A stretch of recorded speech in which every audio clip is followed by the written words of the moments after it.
전통 된장을 만드시는 분들은 저건 가짜다. 요즘에 나오는 된장은 향미 증진제가 들어가 있는 것을 볼 수가 있습니다. 이게 실온을 보관을 하게 되면 세균도 같이 생길 수가 있어서 보존제로 식품 첨가물이 들어가 있는 경우도 공장식 계량식 된장에는 있을 수가 있어요. 된장을 구입할 때 보면 상품 라벨에 제품명으로 어느 거는 한식 된장이라고 식품 유형에 써 있고 어느 거는 왜 된장이라고만 써 있지? 재래식 된장인데 왜 한식 된장이 아니지? 이제 우리가 말하는 진짜 된장이라는 건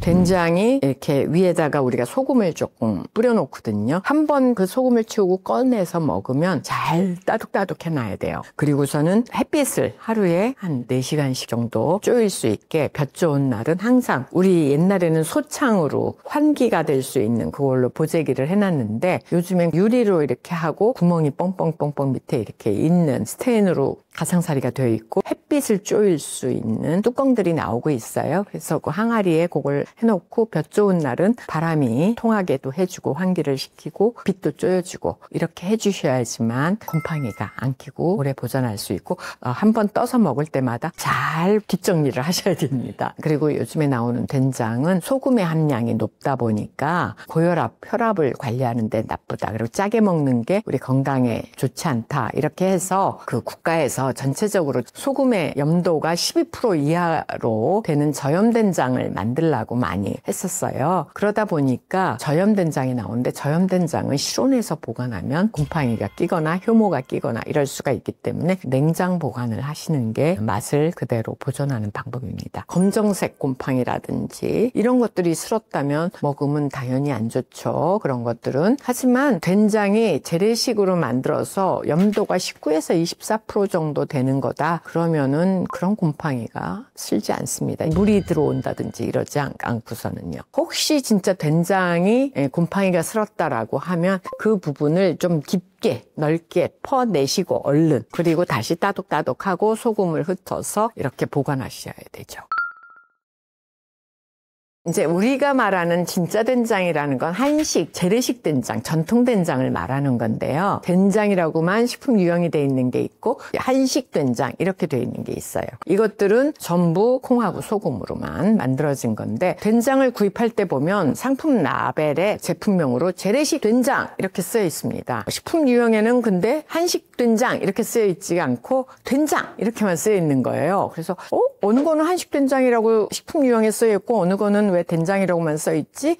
재래식 된장인데 왜 한식 된장이 아니지? 이렇게 의아하잖아요. 그거는 식품 등의 표시 광고에 대한 법률에 의해서는 재래식 메주가 원재료로 일부 포함되어 있으면 제품명에 재래식이라는 말을 쓸 수가 있어요. 그래서 실제 오랜 시간의 발효와 숙성 기간을 거쳐서 전통 된장을 만드시는 분들은 그거 잘 봐라. 저건 가짜다. 그러는 거죠.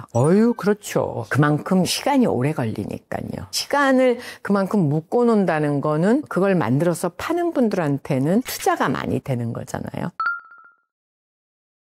된장은 우리 한국의 전통적인 재래식 된장하고 계량 메주를 만들어서 하는 일본식 된장이 있죠. 우리 한국의 전통 재래식 된장은 콩만 삶아가지고 거기다가 황국균, 아스퍼질러스 오라이제라고 하는 곰팡이 균을 깨끗한 지역의 공기 중에 이렇게 매달아 놔가지고 와서 붙도록 이렇게 하는 게 우리나라 재래식 된장을 만드는 길이에요. 계량식 된장이라고 하는 거는 콩만 하는 게 아니라 거기에다가 보리가 되든 쌀이 됐든 전분질 재료를 같이 넣어요.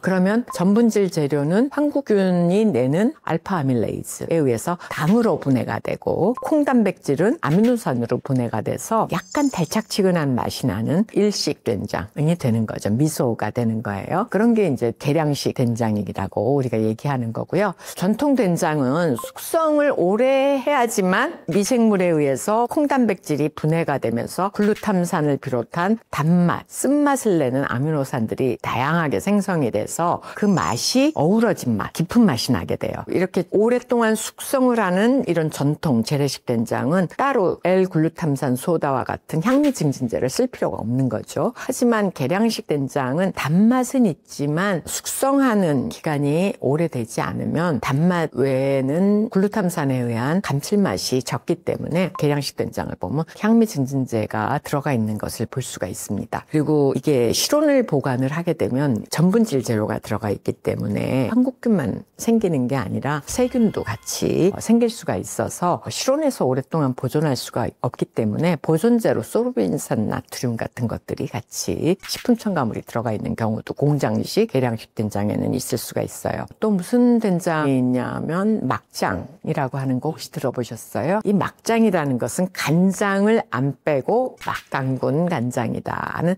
뜻에서 막장이라고 하기도 하고요. 메주를 이렇게 간장을 빼고 축축하니까 으깰 수가 있잖아요. 부드러워져서. 그렇게 해서 담그는 게 원래 재래식 된장인데 막장은 간장을 안 빼니까 메주를 가루로 만들어요. 메주가루로. 거기다가 밀, 맵쌀, 보리 같은 전분질 재료를 넣어서 한 열흘에서 20일 정도 숙성을 시켜서 만들어지는 속성장. 이때는 달짝지근한 재료가 들어갔기 때문에 고춧가루라든지 또는 고추씨를 같이 넣어서 약간 매콤달콤하게 해서 햇나물에랑 같이 먹기도 하고 또 채소를 찍어 먹기도 하고 이런 속성장으로 먹는 장입니다. 청국장도 속성장이에요. 청국장은 콩만 삶아가지고 지푸라기에서 고초균이라고 하는 청국장균이 있어요. 우리 깨끗한 농약을 안 친 그런 지푸라기 위에다가 이 콩을 삶아가지고 놓으면 그 지푸라기에 있는 고초균에 의해서 실이 이렇게 많이 나면서 콩이 뜬다고 그러죠. 그렇게 되면 그것을 찧어가지고 소금 간하고 이렇게 해서 청국장을 만드는 거예요. 이것도 이제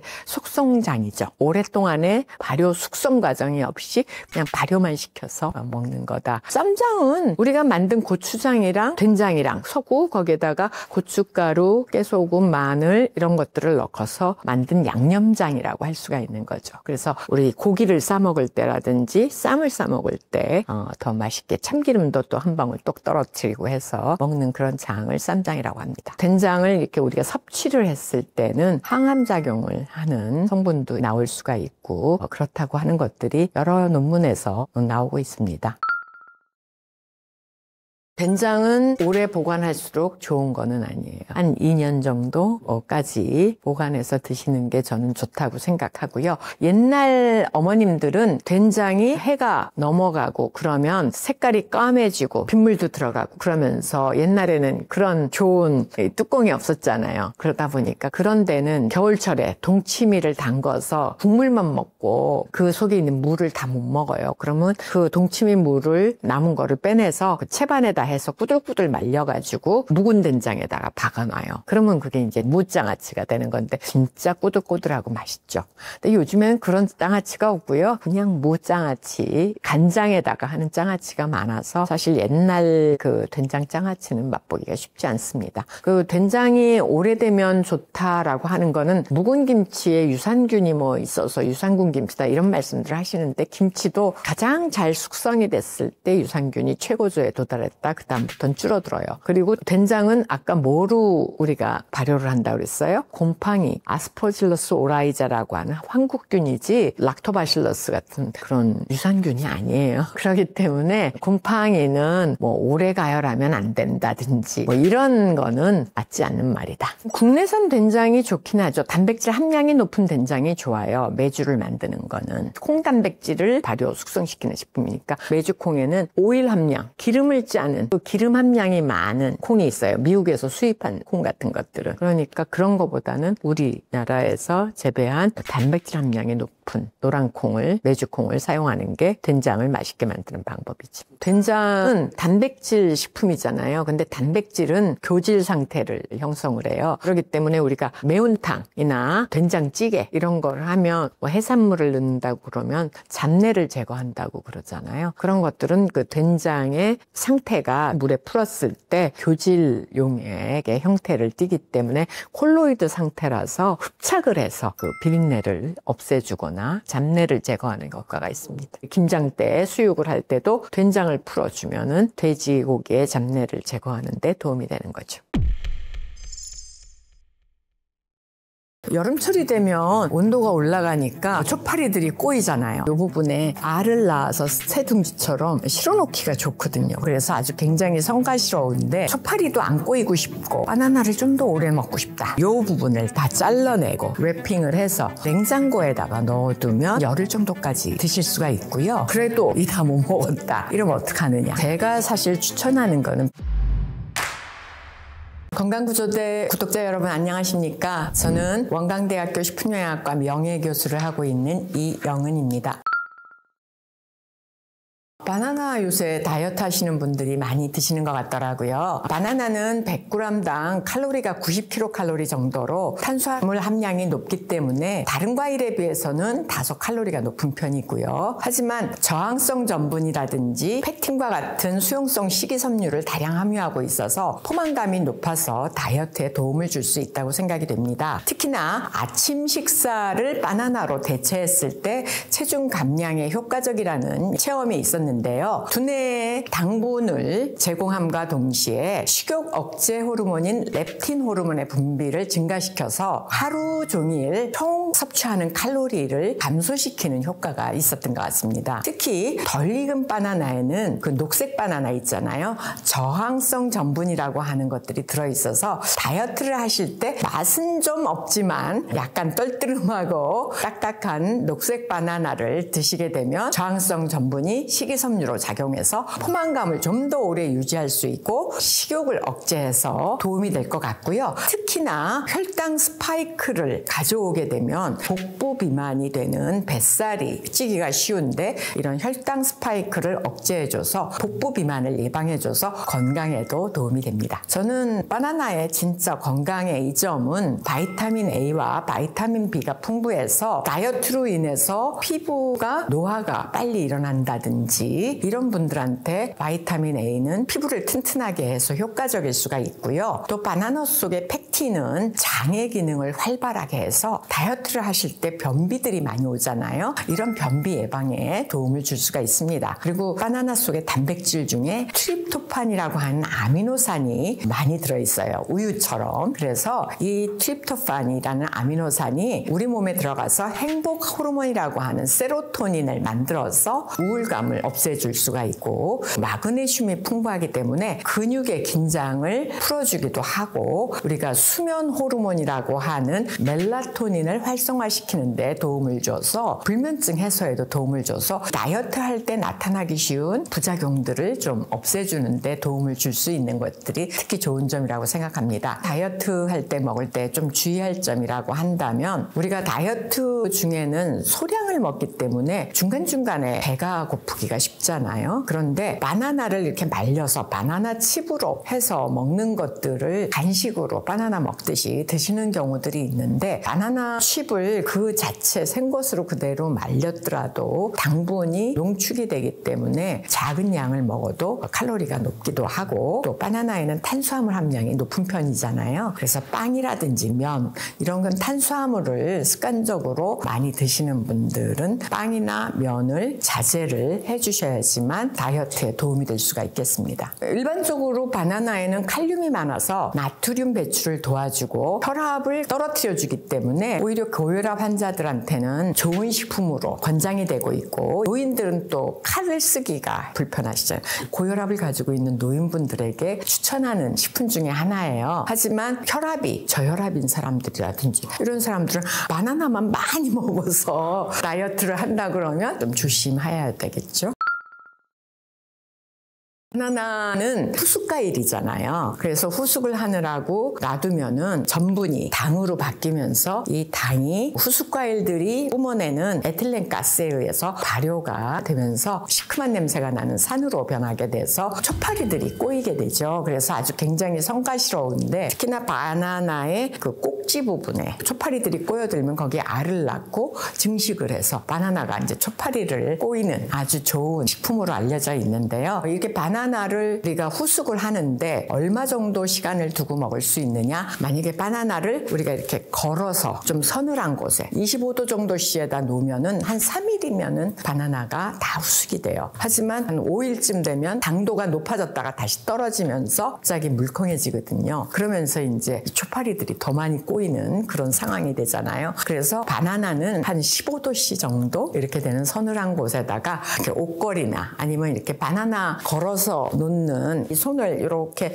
여기다 껴서 걸어서 놓는 구조물도 있는데 그런 거에다가 걸어서 두시면 바나나에서 뿜어져 나오는 후숙을 시키는 에틸렌가스가 휘발을 해서 날아가게 되니까 후숙 속도가 늦어져서 좀 더 유통기간이 한 일주일 정도까지 이렇게 드실 수가 있고요. 초파리도 안 꼬이고 싶고 바나나를 좀 더 오래 먹고 싶다. 그러면은 바나나에서 그 초파리들이 알을 낳기 쉬운 이 꼭지 부분 여기를 다 하나씩 떼고 요 밑에 부분도 깨끗한 칼로 잘라내고 하나씩 랩으로 싸가지고 밀폐된 용기에 다 차곡차곡 넣어서 냉장고에다가 넣어두면 겉표면은 갈색이 되지만 속에는 뽀얀 살이 그대로 있어서 한 그렇게 하면 열흘 정도까지 드실 수가 있고요. 근데 바나나가 이렇게 후숙이 되고 나면 여기에 점점점점점 검정 반점이 생기죠. 우리가 이걸 슈가 스팟이라고 그러는데요. 이런 슈가 스팟이 생기면 그때부터는 1일 내지 3일 사이에 빨리 드시는 게 좋습니다. 안 그러면 당이 산으로 변하게 되니까요. 그래도 내가 냉장고에다 넣어놨는데도 이 다 못 먹었다. 이러면 어떡하느냐. 그러면은 7일 정도 됐을 때 이거를 껍질을 다 까고 다 이렇게 한 입 크기로 다 잘라서 싸가지고 냉동에다가 넣어두시면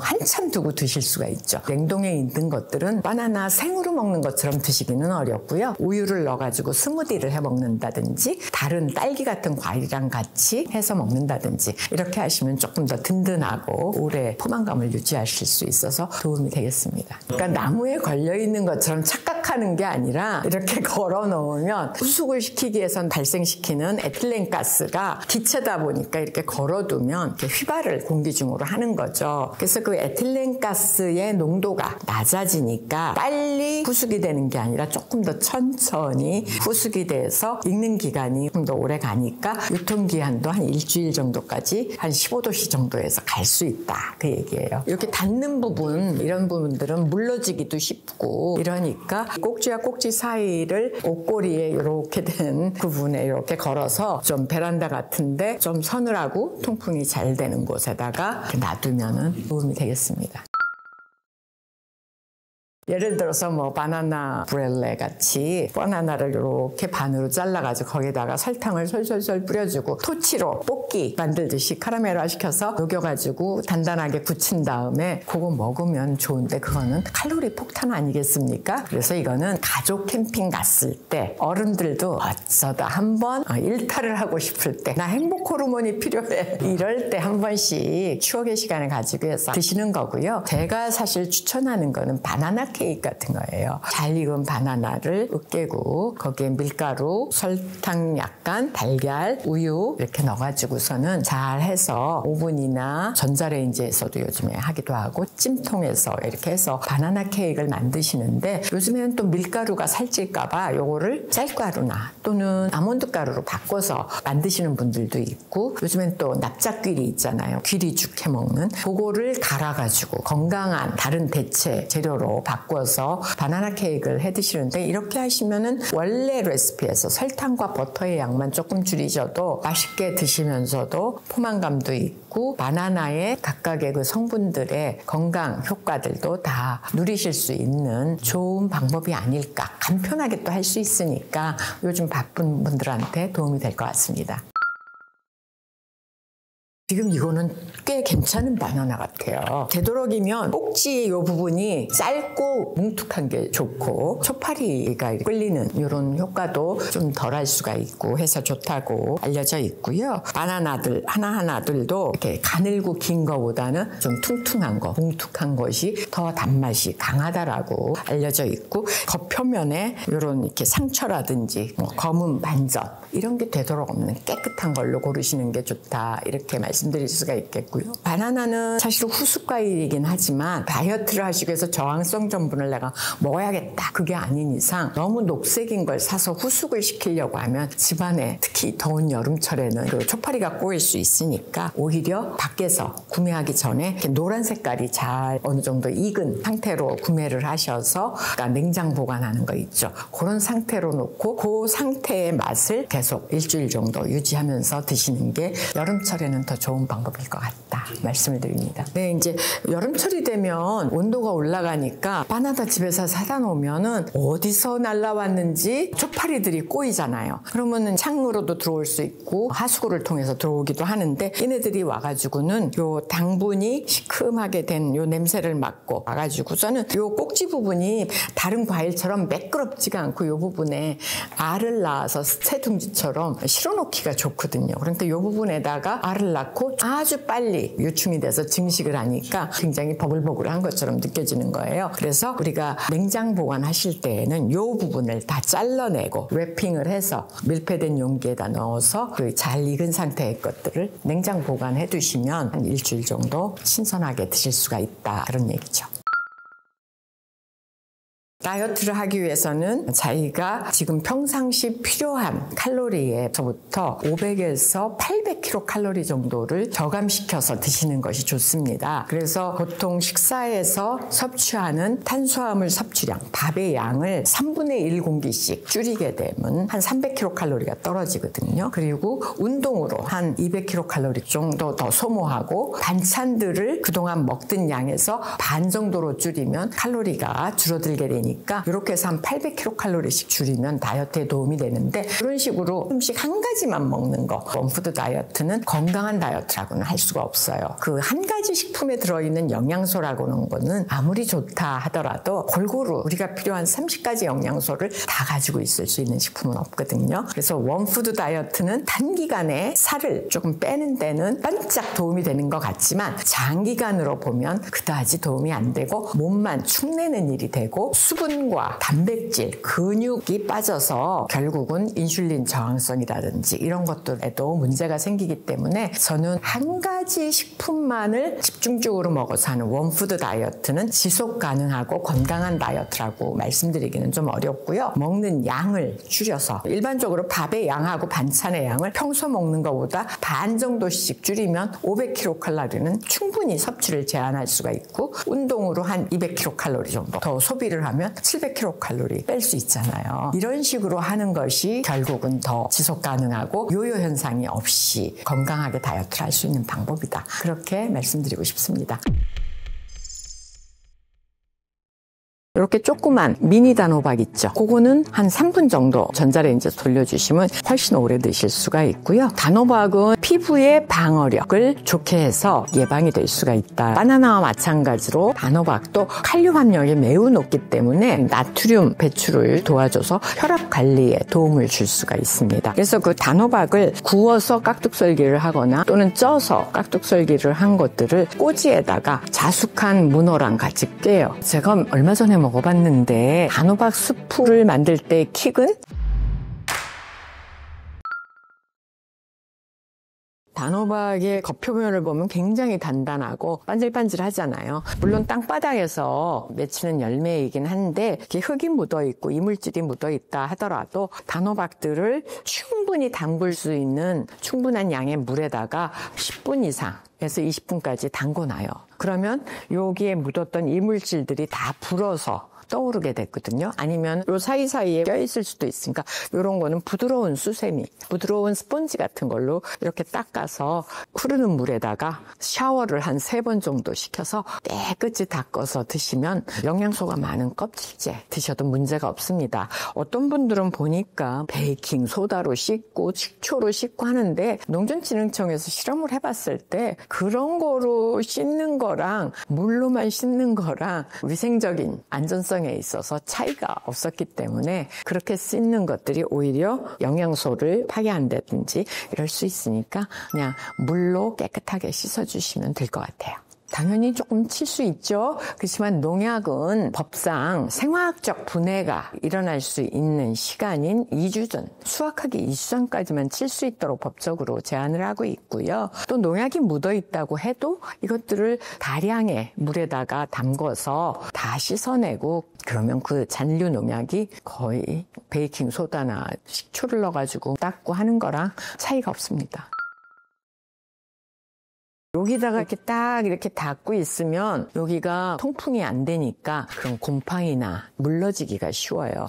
그렇기 때문에 사실은 여기가 조금 울퉁불퉁해서 그런 일은 크게 없지만 혹시 이제 계란판은 요철이 있으니까 그 위에다 올려놔두면 통풍이 잘 되잖아요. 그래서 그렇게 해서 서늘한 곳에 놔두고 후숙을 시키시는 게 도움이 된다. 그 뜻이 받아들이시면 될 것 같습니다. 단호박을 3주까지는 보관을 상온에서 할 수가 있거든요. 근데 그 다음에 되면 얘네들도 이렇게 물러져가지고 상하게 돼요. 그러면 아깝잖아요. 그러기 전에 잘라야 되는데 이게 생으로 되어 있으면 단단해가지고 자르다가 칼이 이렇게 삐끗하면서 손 같은 거 다치실 수 있어서 위험하니까 요를 자를 때는 전자레인지에 이렇게 큰 거는 한 5분 정도, 이렇게 조그만 미니 단호박 있죠.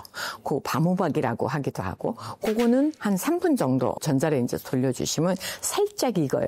그러면 이제 칼날이 들어가기가 쉽거든요. 그럼 그 정도에서 잘라가지고 랩으로 다 싸서 냉장 보관해서 드시면 훨씬 오래 드실 수가 있고요. 물론 냉장 보관할 때는 속에 씨랑 속살 다 파내야 되죠. 그렇게 하시는데 그래도 다 못 먹겠다. 그러면 단호박을 좀 잘게 깍두기 모양으로 썰어가지고 냉동에다 넣어놓으시면 바로바로 이용하실 수 있고 하니까 편리하게 오랫동안 그건 장기 보관용으로 쓰실 수가 있는 거죠.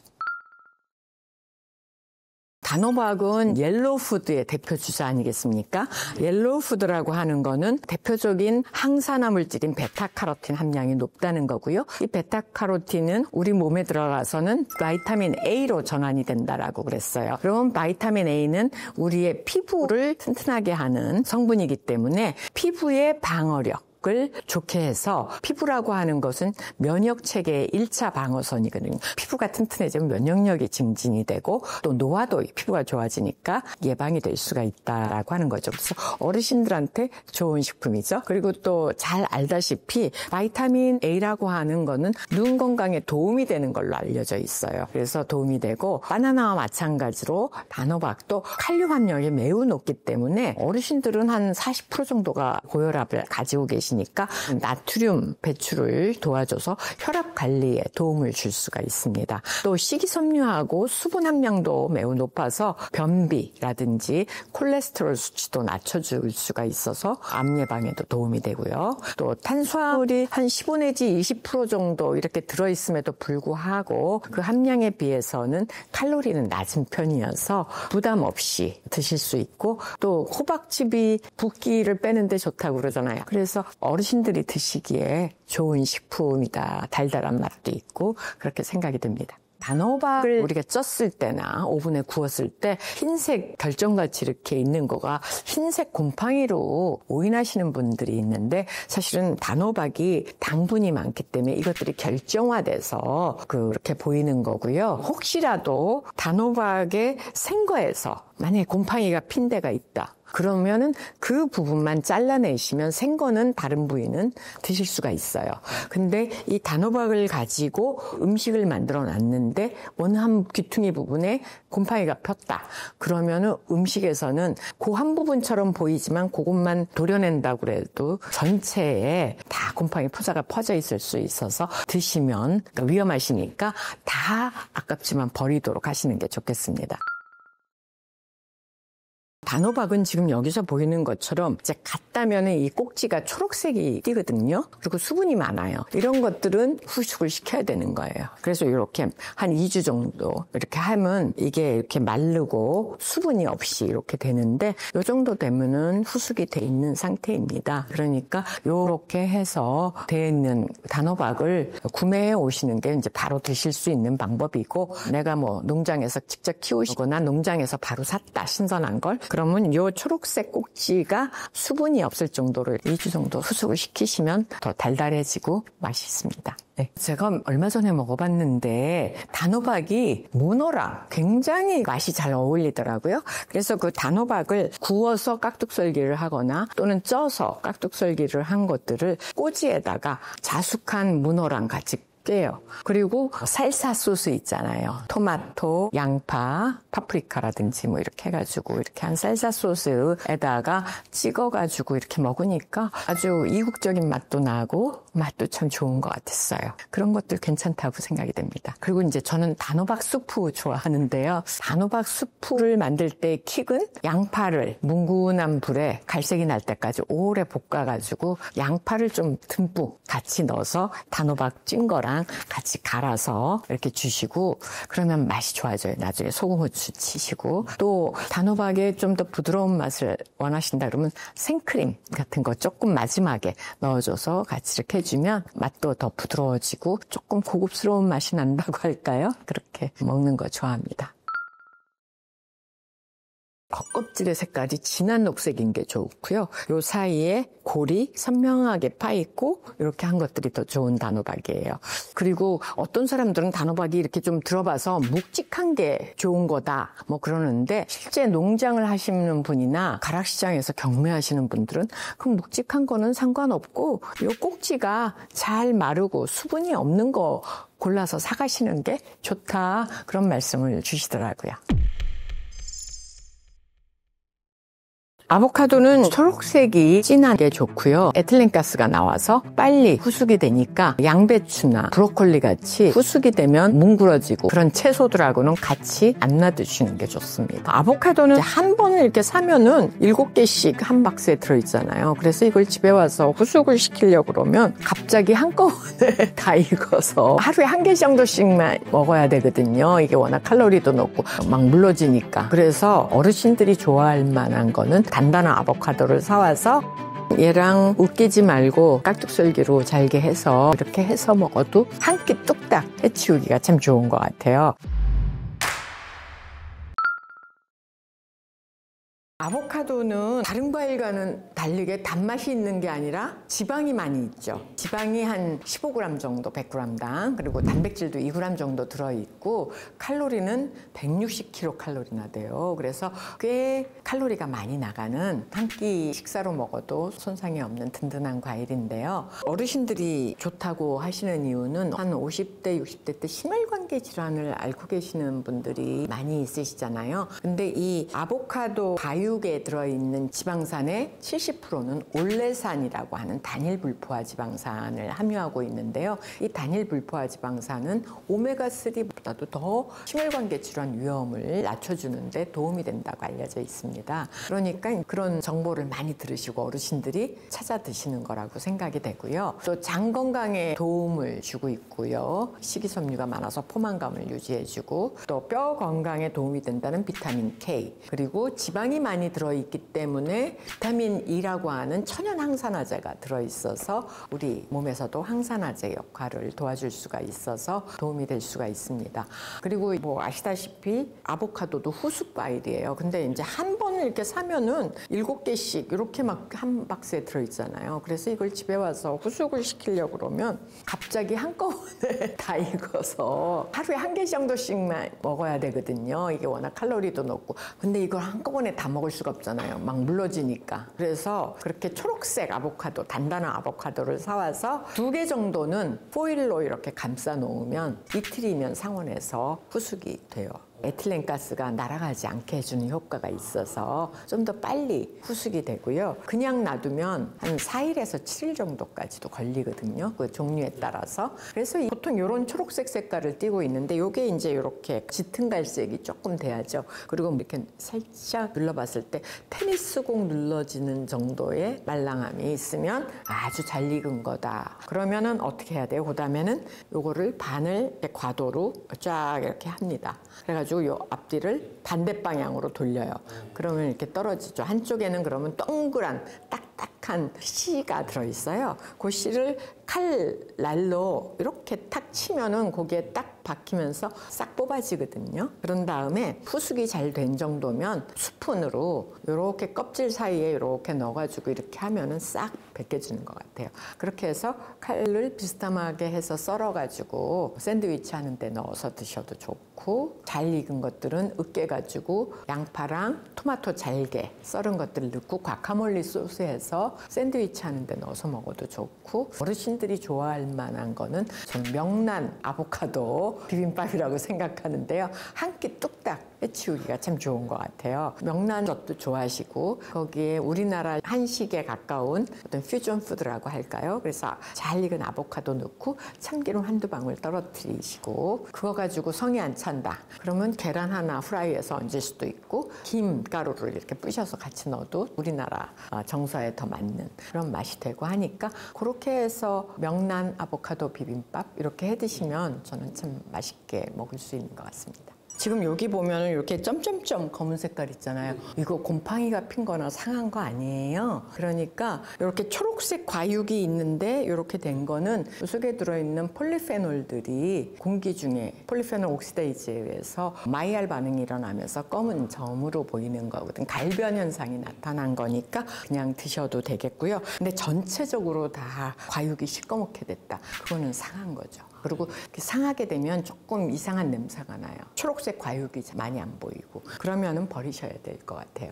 그러니까 그렇게 버리실 정도로 과육이 상하기 전에 후숙이 잘 되면 요것들을 냉장 보관하든지, 이렇게 잘 후숙이 된 것들은 레몬즙 있잖아요. 나 화이트 발사믹 하면은 폴리페놀 옥시데이즈의 불활성화가 일어나서 갈변이 안 되고 3일까지는 냉장 보관을 할 수가 있거든요. 그렇게 해서 드시거나, 얘도 이제 냉동을 해가지고 오래 두고 드실 수밖에 없는 거죠. 네, 그렇게 해서 아까 말씀드렸지만 한 팩에 7개쯤 보통 들어있는데 2개 정도는 상온에다가 조금 더 더운데, 왜냐면 후숙은 온도가 더울수록 에틸렌가스가 많이 생성이 되기 때문에 또 빨리 후숙이 일어나서요. 조금 더운데, 하나는 조금 더 베란다 찬데 이렇게 놔두면 후숙 일어나는 속도가 2개, 3개 뭐 이렇게 놔두시면 순차적으로 일어나서 7개를 다 잘 후숙을 시켜서 드실 수 있을 것 같습니다. 모든 후숙 과일들은 에틸렌가스가 나오니까 후숙을 빨리 시켜야 되는 과일. 예를 들어서 키위 같은 거는 후숙이 되는데 굉장히 단단하기 때문에 오래 걸려요. 그러다 보면 그 후숙되는 동안에 키위 겉껍질이 쭈글쭈글쭈글해지기도 하거든요. 그래서 그렇게 되기 전에 빨리 후숙을 시키고 싶으신 거는 사과나 아보카도나 이런 것들하고 같이 놔두면 후숙 과일에서 에틸렌가스가 나와서 빨리 후숙이 되니까 도움을 받을 수가 있죠. 그리고 에틸렌가스를 뿜어내는 후숙 과일들은 양배추나 또 브로콜리 같이 후숙이 되면 뭉그러지고 막 이렇게 되는 그런 채소들하고는 같이 안 놔두시는 게 좋습니다. 그래서 내가 뭘 원하느냐에 따라서 이 후숙 과일이 내뿜는 에틸렌가스를 이용할 수도 있고, 또는 막아줘야 되기도 하고, 이렇게 원리를 알고 이용을 하시면 똑똑하게 우리가 생활을 할 수가 있죠. 아보카도는 과일인데도 단맛이 없고 지방이 많다고 그랬잖아요. 그리고 크리미한 텍스처를 가지고 있기 때문에 시큼한 맛이 있고 또 상큼한 맛이 있는 양파나 토마토하고 같이 사용을 하면 좋은 것 같더라고요. 양파랑 토마토랑 얘랑 으깨지 말고 깍둑썰기로 잘게 해서 화이트 비니거나 레몬즙이나 소금, 후추 쳐가지고 이렇게 해서 먹어도 괜찮을 것 같습니다. 아보카도는 초록색이 진한 게 좋고요. 그리고 윤기가 나는 거, 그리고 상처 없는 거, 이런 걸로 골라서 가져오시면 뭐 후숙만 하면 다 크리미하고 맛있으니까 특별히 이렇게 구매하는데 어렵지는 않은 것 같아요. 다만 이제 한꺼번에 후숙이 일어나면 하루에 하나 정도가 정량인데 한꺼번에 다 못 먹고, 뭐 식구가 많으면 상관이 없지만 요즘에는 혼자 사는 1인 가구나 이런 사람들이 많기 때문에 하루에 먹을 수 있는 양이 많지가 않아요. 얘가 워낙 칼로리가 높고, 그래서 아무리 좋은 지방이 많이 있어도 지방은 하루에 먹을 수 있는 양이 45g에서 60g 정도, 사람의 덩치에 따라서 몸무게에 따라서 다르지만 정해져 있기 때문에 그 지방을 어떤 지방으로 내가 먹어야 되느냐가 결정하는 거지, 좋은 지방이라고 무제한적 늘릴 수는 없거든요.